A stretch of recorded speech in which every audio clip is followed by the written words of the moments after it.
మనుష్యులను ఇలా కలపాలి మహర్షి దయానంద సరస్వతి. అంటే మనుషులందరినీ ఏ విధంగా మనం కలపాలి అనేది తెలియజేస్తున్నాడు.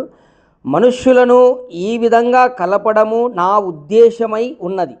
ఏ విధంగా అంటే సమస్త సముదాయములను అంటే సమూహాలను ఒక త్రాటిపైకి తేవాలి.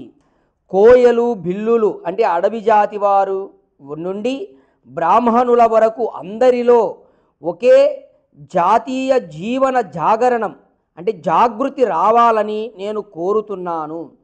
4 వర్ణముల వారు అనగా బ్రాహ్మణ, క్షత్రియ, వైశ్య, శూద్రులు ఒకరు ఇంకొకరికి అంగములు అవయవములుగా గ్రహించండి అని ఇక్కడ మహర్షి దయానంద సరస్వతి యొక్క ఉద్దేశమై ఉంది. అంటే అడవి జాతి మనుషుల నుండి బ్రాహ్మణుల వరకు అందరూ మనుషులంతా ఒకే దాని మీదకి రావాలని ఆయన యొక్క సంకల్పము ఉద్దేశమై ఉన్నది.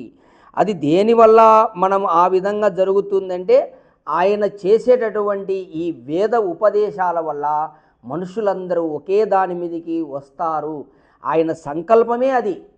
ఇది మహర్షి దయానంద సరస్వతి యొక్క ఉద్దేశము మనుషులందరూ ఒకే దాని మీదకి రావాలా. ఎవరిలో కూడా భిన్నాభిప్రాయాలు ఉండకూడదు, భిన్న మతాలు కానీ వేరువేరు ఆచారాలు కానీ ఉండకూడదు. అందరూ కూడా ఒకే త్రాటిపైకి ఉండాలని ఆయన యొక్క ఉద్దేశమై ఉన్నది. దీనికోసం ఏం చేయాలా? ఒకరికొకరు సహకరించుకోవాలా. బ్రాహ్మణ, వైశ్య, క్షత్రియ, శూద్ర అందరూ కూడా ఒకరికొకరు అనుకూలంగా సహకరించుకోవాలని చెప్పి తెలియజేశాడు. ఓం